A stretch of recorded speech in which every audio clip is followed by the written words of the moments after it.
la couleur orange. Bon, les mecs ils disent ouais, bon, très bien. Puis moi je commence par dire écoutez, j'ai l'impression, c'est venu comme ça, quoi. J'ai l'impression d'être en famille ici parce que ma sœur est à Sud PTT, ouais. Mon beau-frère est à Sud PTT, ouais. Ma nièce est à Sud PTT. Sur l'ovation, une euro là, pratiquement. Bon, je blague, mais c'était. Bon, je leur disais, j'ai l'impression d'être en famille, mais syndicalement, parce que j'avais écouté un petit peu leur débat avant que ce soit que je joue la parole, quoi. On est pareil. Donc j'étais chez moi, effectivement, quoi.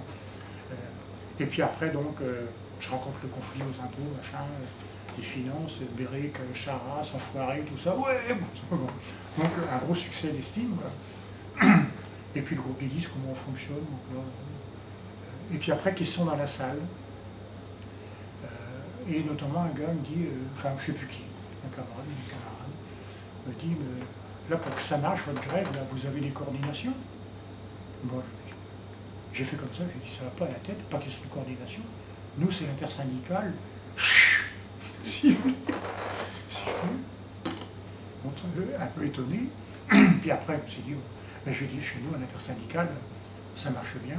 Les gens aux impôts en 89 étaient encore syndiqués, y compris CFTC, CGC. À 80% des gens étaient syndiqués. Enfin, les 3/4 des gens étaient syndiqués, payaient une cotisation à un syndicat, y compris CFTC, CGC, hein, qui était dans l'intersyndicale. Hein. Et puis l'intersyndicale était, ça se passait assez bien. Et surtout, il y avait, et je l'ai dit aux camarades, pas question de coordination. Hein. Puis d'ailleurs, pour nous, SNUI, s'il y avait une coordination, donc que des gens s'expriment en dehors du syndicat, c'est que le syndicat n'aurait pas su absorber les forces vives de la population impôt, hein, et que les gens ne soient pas retrouvés chez nous, mais que donc notre syndicat n'aurait pas été assez éponge, absorbant les demandes, les initiatives, l'imagination, les créations, les souhaits, les propositions des camarades, quoi. Donc on n'aura pas su s'imbiber de tout ça, et donc on aurait ça une éponge morte, hein, et que ça serait une nécessité de créer quelque chose à côté. C'est-à-dire avoir développé cette idée-là, et donc chez nous, ce serait, pour nous, le syndicat SNUI, ça serait encore plus vexatoire que pas imaginable. Donc, et par ailleurs, l'intersyndicale, et par ailleurs aussi, les assemblées générales dans toutes les résidences, dans tous les hôtels des finances, les centres des impôts, douanes, machin, mais nous les impôts, les assemblées générales viennent les syndiqués, les non-syndiqués, tout le monde prend la parole, syndiqués, non-syndiqués, grévistes, non-grévistes, mais après c'est l'AG des grévistes qui décide, et s'il y a des non-syndiqués dedans, ils participent comme les autres, y compris pour la CGT et la CFDT. Et fou, c'était comme ça, quoi. Bon, très bien, ça les a un peu calmés. Mais donc, c'est aussi un élément important, ça c'est selon le paysage syndical que tu as chez toi, ton image du syndicalisme peut être différente. Quand, je ne sais pas, que tu étais à l'époque, tu étais syndiqué à 20%, ou je ne sais pas, tous syndicats confondus. Donc la majorité des gens étaient non syndiqués. Et il y avait certainement pas mal de services de la Poste ou de DPTT plus largement, ou peut-être des immeubles où il n'y avait aucun syndicaliste ou aucune syndicaliste présente. Hein. Nous, aux impôts, ça, même une recette buraliste où il y avait 6 agents, il y avait forcément quelqu'un de la CGT, de FO, il y avait un ou quelqu'un d'un syndicat, c'était quasi sûr. Et donc la présence syndicale, elle était encore en 89 assez forte. Et ça faisait une vie syndicale, une vie démocratique syndicale différente de là où le syndicalisme est minoritaire, même dans sa totalité. Donc ça, c'était un retour sur ma présence au congrès constitutif de Sud PTT en septembre 89. Et donc je reviens sur 95, et on a eu notre congrès constitutif à cette époque-là. Enfin, c'était pas le congrès constitutif, ça sera 3 ans après, en 98. Hein. Mais donc,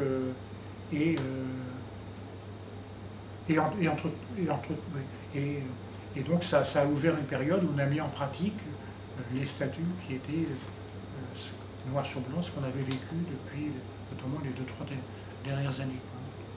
Et pendant ce temps-là, un élément que j'ai oublié d'aborder, c'était la création, la marche du chômage en 94. La création d'AC. Et donc, ça c'était avec le SNUI, avant que le SUD-PTT soit là, on avait le fait qu'on était aux impôts facilitait l'ouverture politique. Je t'ai déjà raconté ça.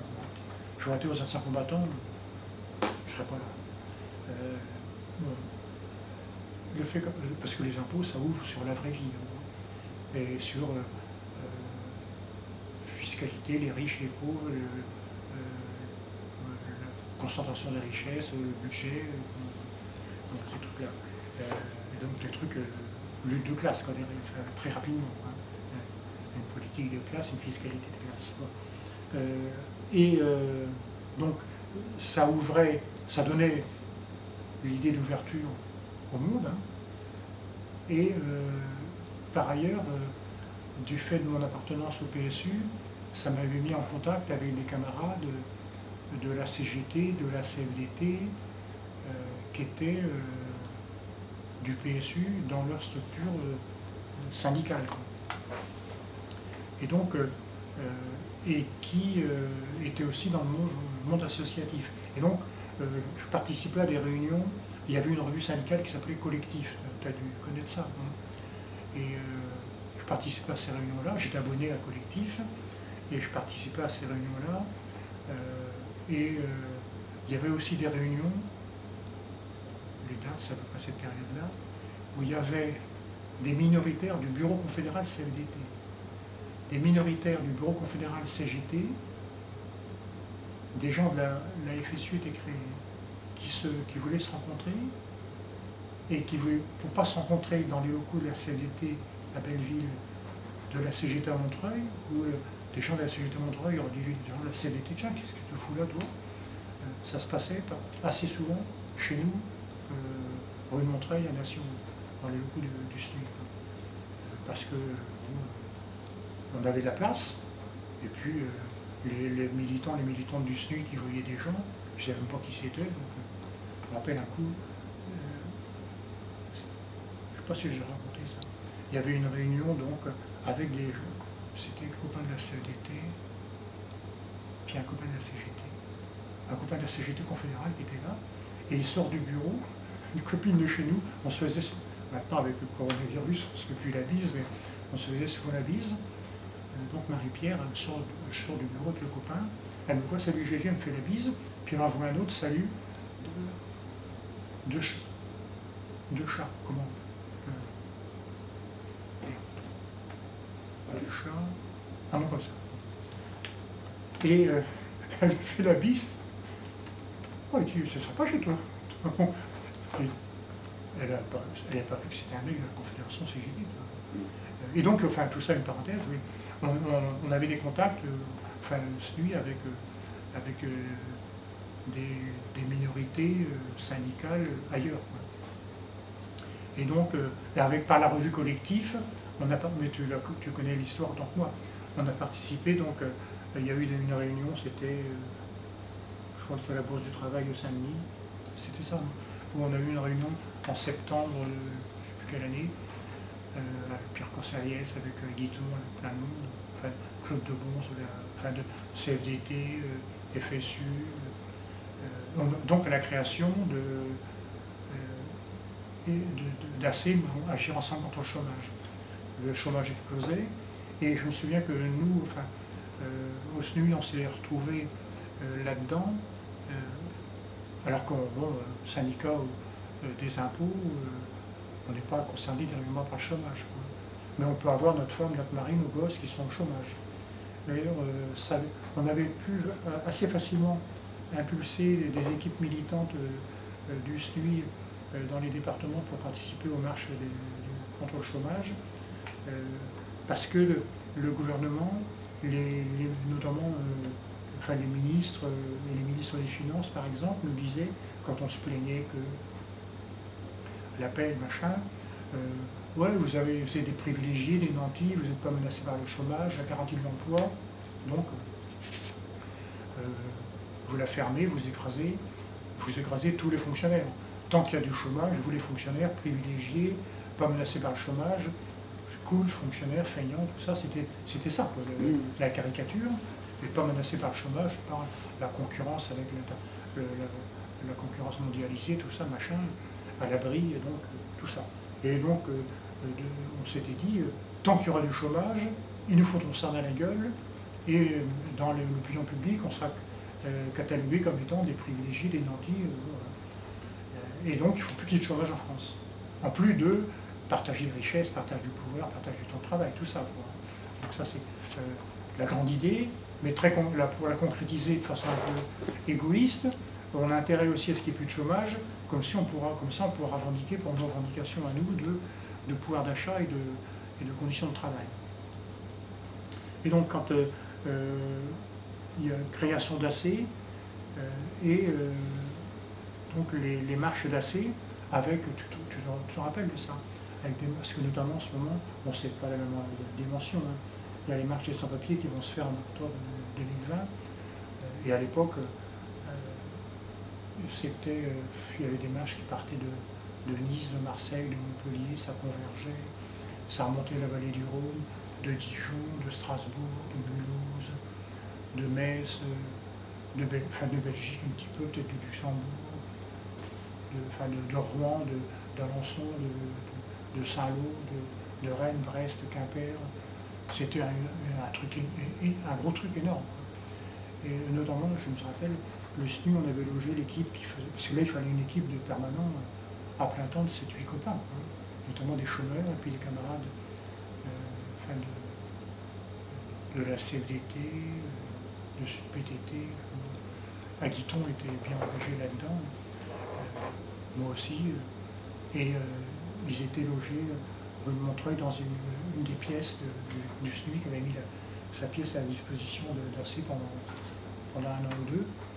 Ils venaient manger à la cantine. C'était le SNU qui offrait. Et donc là, au niveau logistique, il y a eu un gros effort fait par des syndicats du groupe des 10, par le groupe des 10, et notamment SNU et Sud PTT, mais pas que, nationalement et dans les départements, quoi.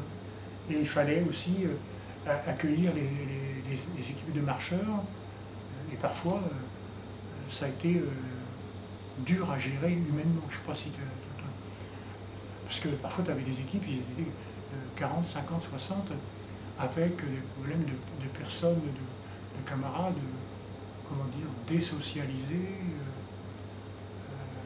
problèmes d'alcool, de drogue, accessoirement, de vol entre camarades. Ça a été parfois tendu, mais aussi une expérience, pour tous ceux qui ont vécu ça, énorme, quoi. Au niveau de découverte d'un monde, découverte de la précarité, de la misère, et puis pour ceux et celles des marcheurs, des marcheuses, qui revivaient, quoi. Moi j'ai sympathisé avec plusieurs camarades. Il y avait des réunions dans les locaux du SNUI, dans la grande salle. Genre, des anecdotes. Et un coup, un camarade, parce qu'on avait un bar au SNUI avec des bouteilles d'alcool, quoi. Un mec qui va aux toilettes, il voit le bar, je lui rentre 4 bouteilles d'alcool, qui revient dans ce sac en plastique, et puis j'entends les bouteilles qui braquent-balles, et je dis, comment lui dire que c'était pas, on n'était pas dans un café, puis ça se fait pas, et puis c'était les bouteilles du syndicat, et puis comment, machin, si vous voulez un apéro, ils pouvaient en prendre. Donc, ça a été, j'en ai bavé pour expliquer ce truc-là. Donc de toute façon, c'était, bon, ça c'est très accessoire, mais tu as aussi, quand tu gères des trucs, des expériences comme ça, c'est des expériences. Mais aussi donc l'enrichissement, des enthousiasmes, moi des découvertes d'une précarité, et puis d'une désocialisation, donc des conséquences concrète parfois de la marginalisation des individus par le non-travail. Donc tu n'existes plus et à tes propres yeux, tu deviens zéro.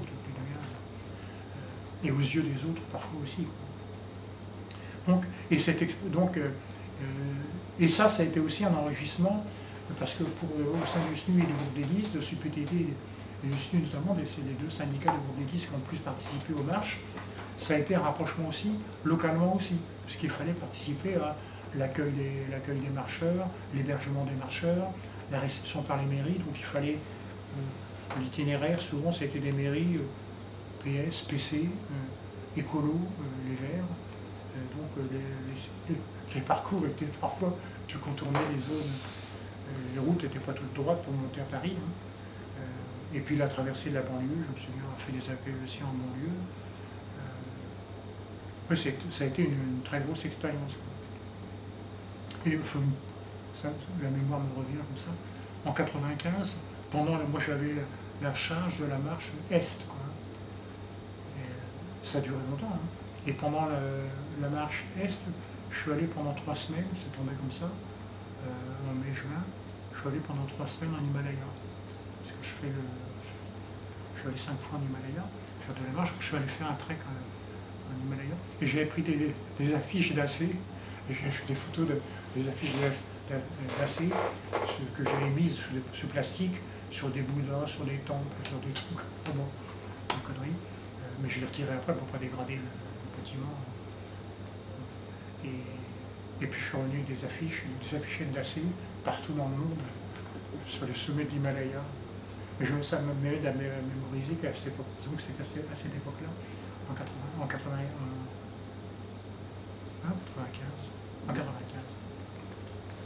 Puis après, il y a eu les marches européennes contre le chômage aussi à Amsterdam, tu dois te souvenir aussi. À Cologne. À Cologne. On est allé aussi une fois à Amsterdam, je ne sais plus pourquoi. Donc, tout ça, ça fait que ça a habitué aussi les syndicats du groupe des 10 à l'Interpro, et aussi ça nous a habitués, et maintenant, aujourd'hui, en 2020, c'est une des caractéristiques de Solidaire, c'est que ça nous a habitués à travailler avec les syndicats. Parfois c'était difficile, avec les confédérations, CGT, CFDT, FO, mais souvent, d'ailleurs au départ, on était négligé par la CGT, FO, oui, la CFDT, encore pire, quoi.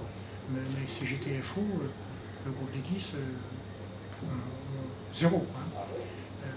On a, nous, enfin, avec la FEN-UID, c'était après la constitution de l'UNSA, on était rayé des cadres. Moi, j'étais gauchiste, perdu pour la cause, et moi, pour eux, enfin, eux, vu de moi, c'était encore plus abominable, l'image que j'avais d'eux, et que j'ai toujours. Et par contre, on a commencé à être considéré par les camarades de la FSU, parce qu'avant, ceux de la FSU-UA, le genre du SNU, on était, du fait que l'UID nous rencontrait, on était des PS socialisants, zéro, et puis après, on s'est connus, ça s'est bien passé. Donc on a inversé, c'est avec UA qu'on a travaillé, au sein pour le SNUI et pour le groupe des 10, et les contacts intersyndicaux qu'on pouvait avoir,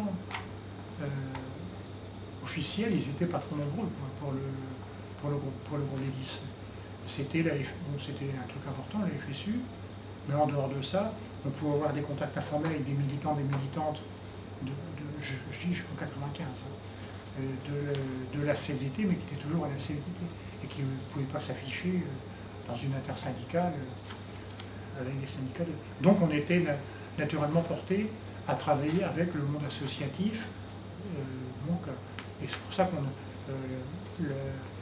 l'organisation des chômeurs, des camarades du SNU et du SUPTT se sont investis fortement là-dessus aussi, parce que c'était une ouverture très concrète dans la lutte contre le chômage, pour les créations d'emplois, et pour l'aide et le soutien aux chômeurs et aux chômeuses. C'était du très concret, quoi. À côté, avec ou à côté ou en dehors des organisations syndicales. Et je me rappelle qu'au début, pour des trucs comme ça, au sein du SNUI et du groupe d'hélice. On acceptait de le faire si on n'était pas le seul syndicat.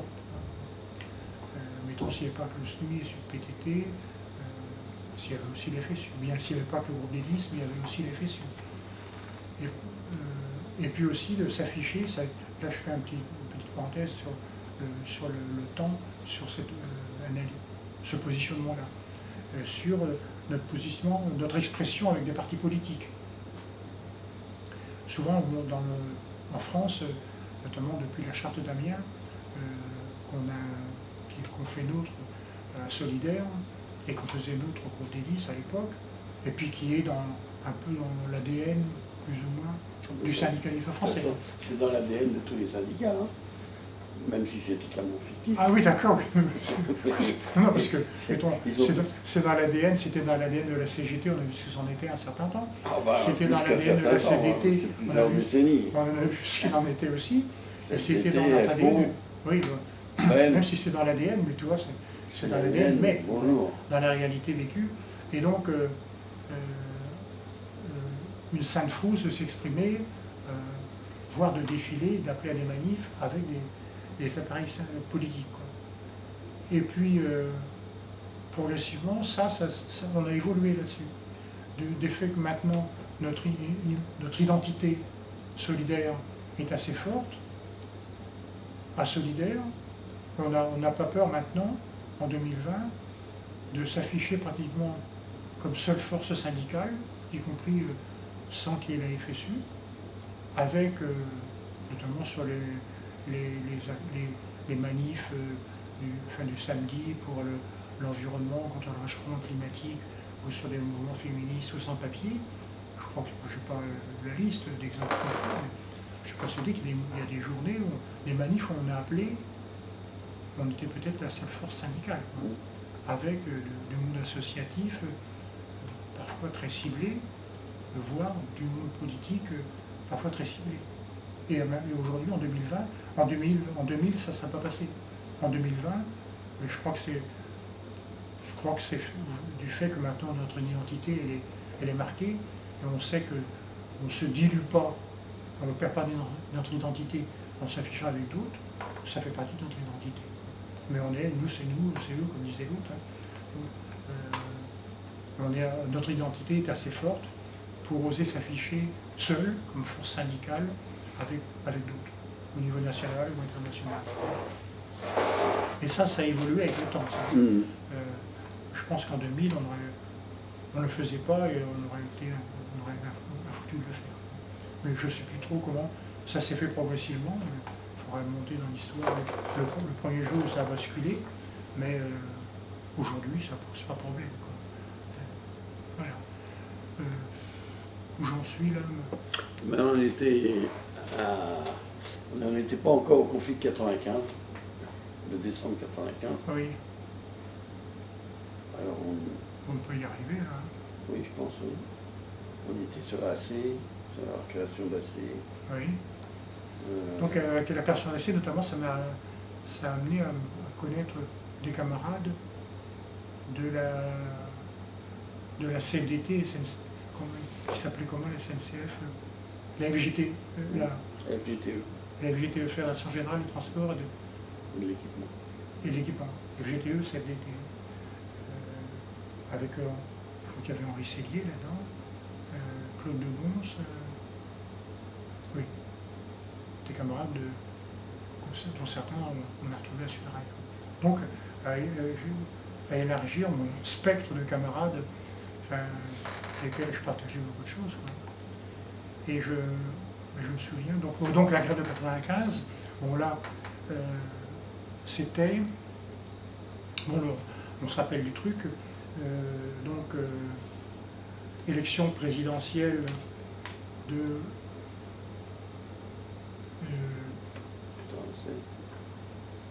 96. De 84. 86 et 7, 92. Non. 88 et 7, 95. L'élection présidentielle de 95. Donc Chirac, c'est ça. Chirac, 88, c'était 7 ans. 88, 95, 95, Chirac, président de la République, Juppé, Premier ministre, mais c'est ça. Donc ça, voilà, ça se recadre. Droit dans ses bottes. Juppé, Premier ministre, son discours d'investiture, là notamment, parce que quand j'ai participé au bouquin sur pour les utopiques sur une sécurité sociale du XXIe siècle, j'ai regardé le discours de Juppé en 95, quand j'ai essayé de faire un historique. En 95, son discours d'investiture à l'Assemblée nationale du printemps 95, là il voulait tout casser la sécurité sociale, pas seulement les retraites, pas seulement l'assurance maladie, mais toute la sécurité. Et donc Juppé, une ovation, debout les députés de la majorité, debout, on va une sécurité sociale du XXIe siècle, de son temps, machin, avec renforçant la CSG, renforçant la fiscalisation de la Sécu, renforçant la place de l'État dans la gestion de la sécurité sociale, étatisant la Sécu au service des intérêts privés.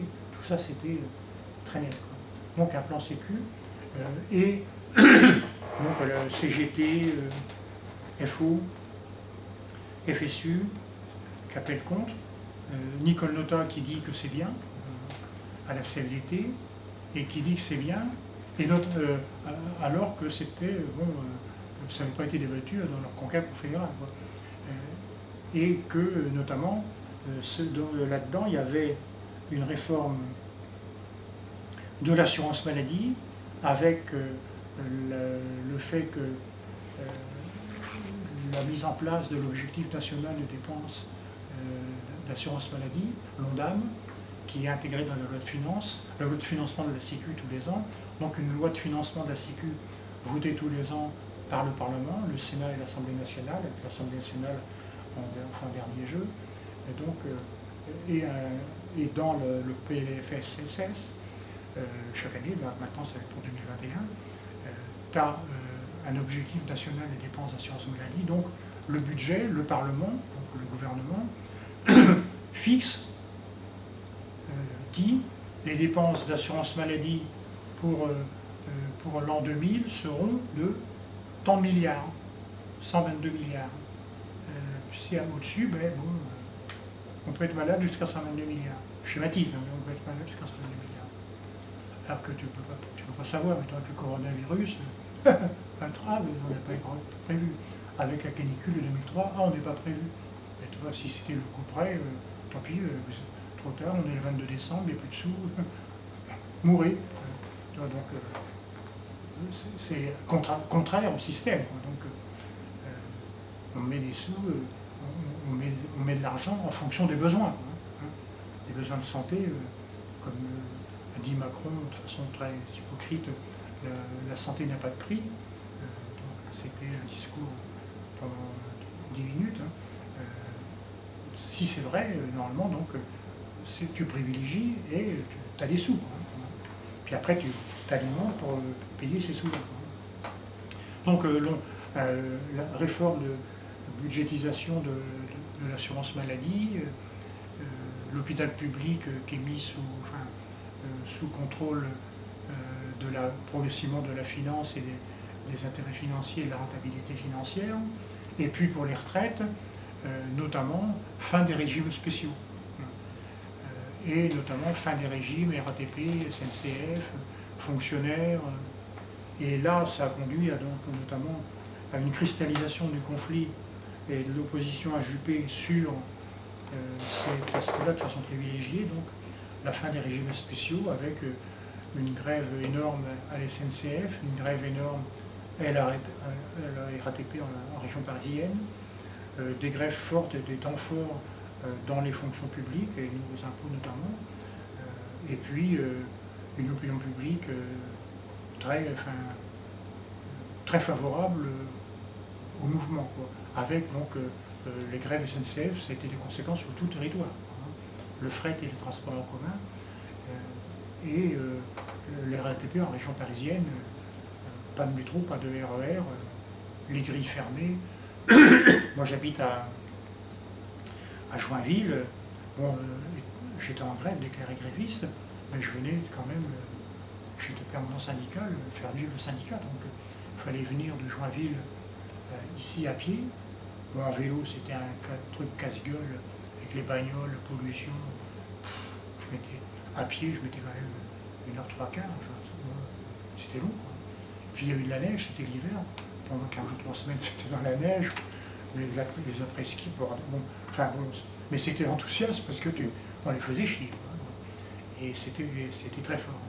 Et donc, bon, ça, c'est l'aspect, une grève très forte, où ils ont canné sur l'aspect régimes spéciaux, mais sur le reste, c'est passé, quoi. Et sur la Sécu, la réforme de l'assurance maladie, elle est passée. L'ONDAM s'est passé, et ça continue maintenant, quoi. Et donc, et au niveau syndical, des syndicats de la CFDT en intersyndical avec CGT-FO qui appellent à la grève, qui participent aux grèves et qui ne peuvent pas accepter que leur confédération s'affiche disant que le plan Juppé c'est bien, alors que c'était la casse de leur régime de retraite à la SNCF, leur régime de retraite à la RATP, leur régime de retraite dans les fonctions publiques, quoi. Et donc des crises internes au sein de ces syndicats CFDT, notamment le FGTE. Et je me souviens d'une réunion, je crois que c'était à la gare de Lyon, où il y avait une prise de parole, on était une dizaine à la tribune, c'était en décembre 95, je crois, et j'étais assis à la tribune j'étais assis à côté d'Henri Sellier, de la FGTE, CFDT. Henri me dit, il y avait 300 personnes dans la salle, avant que la réunion commence, il me dit Gégé, bientôt tu vas être surpris, tu vas avoir des prises de contact. C'était en décembre 95. Bon. Puis après la réunion commence, et puis chacun rentre, il était 11h du soir. Et puis j'ai compris après, quoi, parce que il annonçait la création de Sudrail, quoi. Et donc le conflit, radicalisation, il faut, là, pour avoir plus de détails, il faudrait que tu vois des camarades, notamment de la FG2, et toi tu as vécu ça certainement, là où tu es. Non, tu étais où syndicalement, toi? Moi j'étais au ministère du Travail. Mais oui, mais syndicalement. À la CFDT. Donc tu as vécu, vous êtes, ça a éclaté? Oui, ça, on est parti en 96. Oui. Mais donc dans cette période-là aussi, ouais. Ah, oui. Avec Marie-Thérèse Deleu. Oui, à cette époque-là. Ah, oui. Et puis au chaud. Au Pôle emploi, c'était pareil aussi, avec Catherine Lebrun. Oui, la CFDT a continué, et puis après ils sont partis à la FSU. Oui. Oui, mais il y a eu des décisions comme ça. Oui. Il n'y a pas eu qu'à l'Éducation nationale, à la santé. Ah oui, j'ai oublié d'en parler de ces trucs-là. Genre, il y avait CRC Santé Sociaux, SNPIT, Inter, j'ai oublié d'en parler. Je viendrai. Et donc, avec des camarades qui ont vécu ça très directement, pour être le raconter mieux que moi, mais donc des tensions internes au sein de la FGTE CFDT et au sein de toutes les structures CFDT qui étaient dans le conflit, quoi. Et je pense des débats aussi quand même au sein de la CFDT, dans toutes les structures, par rapport à l'affichage de la Confédération qui s'affichait en soutien à une politique gouvernementale, et peut-être que d'autres qui étaient peut-être pas dans le conflit ouvert ne soutenaient que pour autant pas la politique confédérale. Donc la Confédération ça tangue un peu. Nicole Notat je crois qu'il vient à une manif, je ne sais plus quoi, qui se fait construire, les télés, machin, bon. Et puis donc des congrès, des assemblées générales et des congrès pour quitter la CFDT et pour créer des syndicats autres que CFDT. Et je me souviens, c'était en février 96, je crois. C'était à Saint-Lazare, dans la banlieue ouest. Là, les trains remarchaient, c'était plus la grève. Et j'étais invité au congrès constitutif de Sudrail Saint-Lazare, qui sont organisés par région SNCF. Oui. Et donc j'avais Dominique Malvaux, je sais pas si tu connais, et puis d'autres, enfin je connaissais quelques camarades, et ils me font venir, et ils ne m'ont pas donné la parole, mais pour voir comment ça se passait. Ça me rappelle une salle à longueur. Donc c'était le congrès constitutif de la FGTE-CFDT, ils avaient été invités comme ça, hein. FGTE-CFDT, Paris-Saint-Lazare, donc une salle à longueur, 300 personnes, et puis au bout, FGTE-CFDT, le drapeau, la banderole, machin, tout ça, très bien. Bon. Débat, machin, bon. Inadmissible, machin, tout ça. On abandonne FGTE-CFDT, on crée, on propose la création de Sudrail, machin. Ils votent, ils retirent le drapeau CFDT. Le drapeau Sudrail était déjà fait. Sudrail, photo, tout ça. J'ai vu que c'était pas des charlots, c'était les mecs, pas des bleus, vachement organisés, bulletin d'adhésion, cotisation, tarif syndical, tout ça. Les 3 ans, il y avait 300 personnes qui étaient là, à 6 h du soir, ils étaient tous membres de Sudrail de Saint-Lazare. Regarde, c'était des mecs organisés, quoi. Et une anecdote aussi, tiens, par rapport à Sudrail. Henri Sellier, je connaissais, puis après j'ai sympathisé avec d'autres camarades. Christian Maillot, c'était plus tard. Et au SNUI, on se rendait compte qu'on allait être plus ou moins envahi par de nouveaux syndicats sud, quoi. Et on voulait savoir un peu à qui on avait affaire, notamment humainement, quoi. Et à l'époque, Henri Sellier, il voulait aussi savoir, les camarades de Sudrail, donc, plus globalement, ils voulaient savoir, et bon, le groupe Lélis, il disait en gros, c'est notamment le SNUI, on voudrait savoir qui vous êtes, quoi. Et un coup, ils sont dit, t'es déjà allé dans les locaux du SNUI, t'es déjà allé? Bon. Il y a une cantine, tu vois, il y a une salle de restauration. Bon. Et un coup, on avait pris rendez-vous avec les camarades de Sudrail, et ils étaient venus manger, on était une dizaine, enfin, une dizaine du SNUI là, puis la table était un peu large, une dizaine de Sudrail là, en face, quoi. Puis on mangeait, on parlait, chacun avait un camarade de Sudrail ou une camarade de Sudrail en face. À un moment donné, Chantal Aumont, qui était la secrétaire générale du SNUI à l'époque, elle se met comme ça, puis il y avait les dos des copains du SNUI qui étaient là, quoi. Puis elle nous dit, ça veut dire, ils sont un peu impeccables, impeccable, ça veut dire qu'ils sont comme nous, quoi. Impeccable, très bien, impeccable. Parce que celui qu'elle avait en face d'elle, je crois, elle parlait, puis impeccable, très bien. Bon. Et puis, c'est lié de leur côté, le Sudrail, impeccable, très bien. Donc, parce que, notamment par rapport à d'autres, le point commun qu'on avait avec Sudrail, c'était que nous, on était syndicat majoritaire. Donc un syndicat professionnel et on voulait être de masse et de classe. Sudrail, enfin la FGTE, c'était pas un syndicat minoritaire, groupusculaire dans la profession. C'était un syndicat d'adhérents, de militants, mais aussi d'adhérents. Et ça te donne un comportement différent de, oui, tu t'intéresses forcément plus aux conditions de travail, aux carrières, à la rémunération, aux relations hiérarchiques, aux promotions, quand tu as un syndicat avec des adhérents, parce que les adhérents, leur problème, c'est quand même leur paye, leurs conditions de travail, leur congé, le chef s'il fait chier, c'est tout ça. Hein. Donc il faut leur mutation, les vacances des gosses. L'activité sociale. Hein. C'est tout ça. Ouais. Hein. C'est pas que la lutte prolétaire de tous les pays, unissez-vous. Hein. C'est tout ça au quotidien. Donc une gestion des adhérents, avec notamment nos impôts, leur mutation, leur promotion, les listes d'aptitudes, les concours,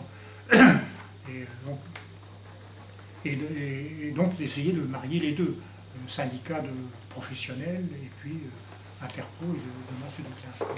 Et le point commun qu'on a encore avec Sudrail et d'autres syndicats, qui sont des syndicats aussi professionnels, attachés au métier, machin, bon.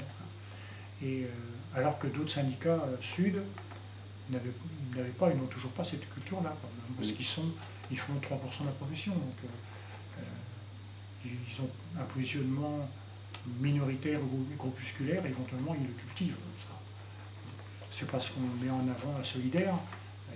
Parfois ils n'ont pas la volonté ou pas la possibilité ou difficilement de devenir un syndicat de masse. Et ils essaient d'être de classe. Voilà, c'était une parenthèse sur le 95, les conséquences de 95 et l'élargissement. Et donc oui, ces syndicats s'appellent tous Sud, et puis souvent demandent à adhérer après au groupe des 10. Et ça fait, il y a eu du tangage à l'époque au SNUI et au groupe des 10 avec cette invasion. Je me rappelle au SNUI, des camarades qui politiquement étaient bien, quoi. Voyez, parce qu'à l'époque aussi, en 95, tu avais, c'est un truc que je dis souvent, tu avais 3 Gugus qui créaient un syndicat Sud chez Félix Potin, hein, Sud Félix Potin. Tu avais une dernière page rebond dans l'IB où il disait création de Sud Félix Potin. Les 3 Gugus avaient la parole, machin. Puis alors c'était gauchiste, trotskiste, machin, tu vois. Et puis les adhérents du SNUI ou de la Banque de France, du SNJ, ils disaient ça, trotskiste, gauchiste, anarchiste, et qui demandaient, qui s'appelait Sud, donc comme Sud PTT, qui était déjà de la famille, hein, et puis qu'ils allaient dire, gros délice, gauchiste, trotskiste, anarchiste.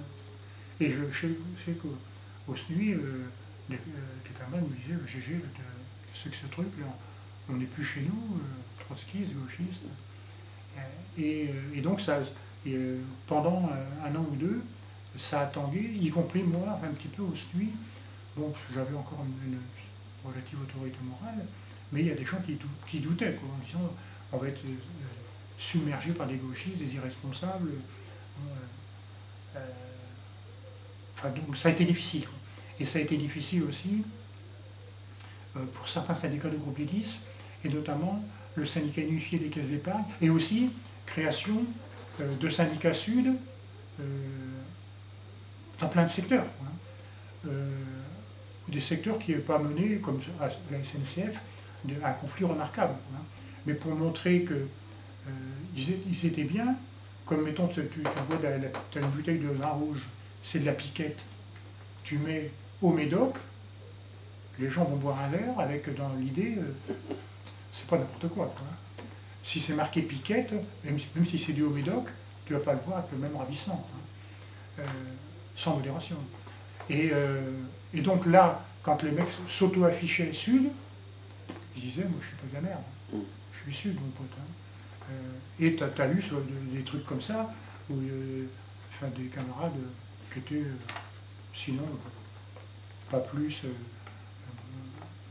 dirais pas insignifiants, mais anonymes, quoi, se sont survalorisés collectivement en s'auto-désignant Sud, quoi.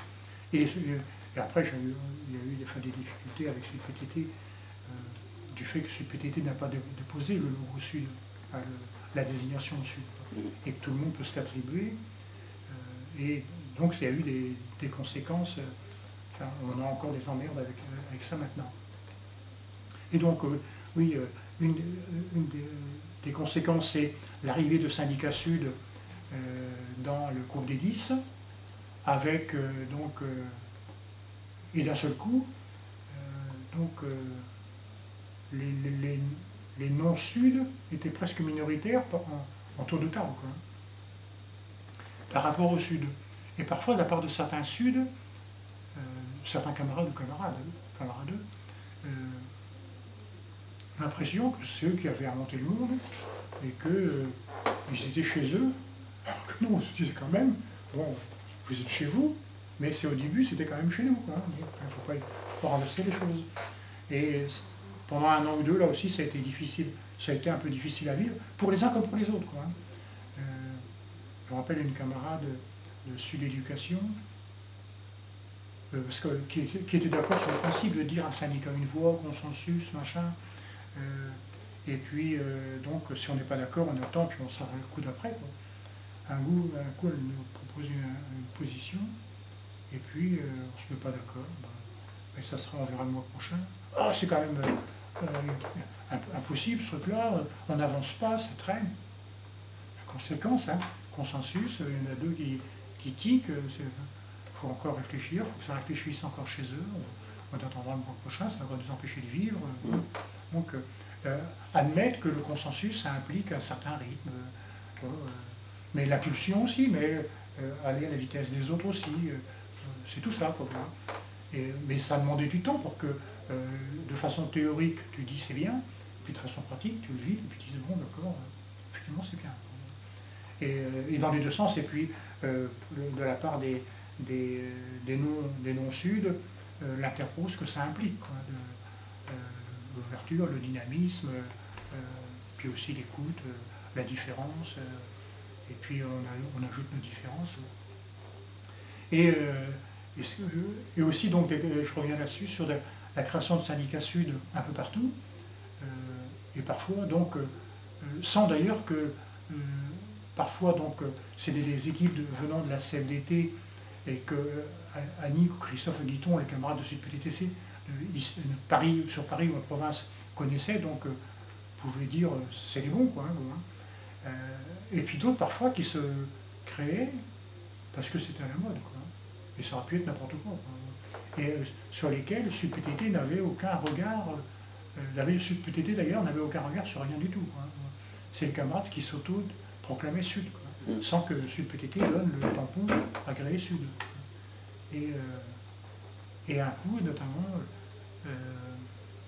c'était création de Sud Caisse d'épargne.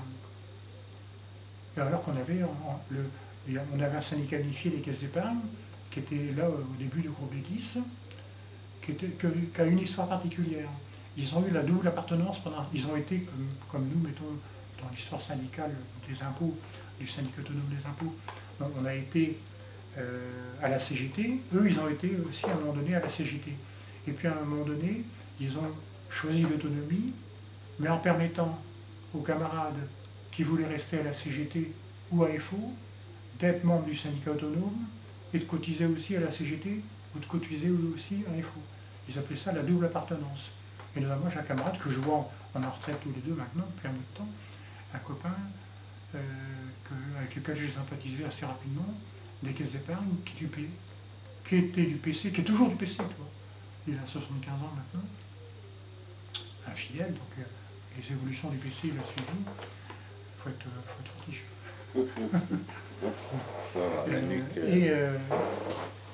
Et donc, notamment en 81, lui en 81, quand il y a eu son syndicat adhéré, on a participé aux créations du groupe des 10,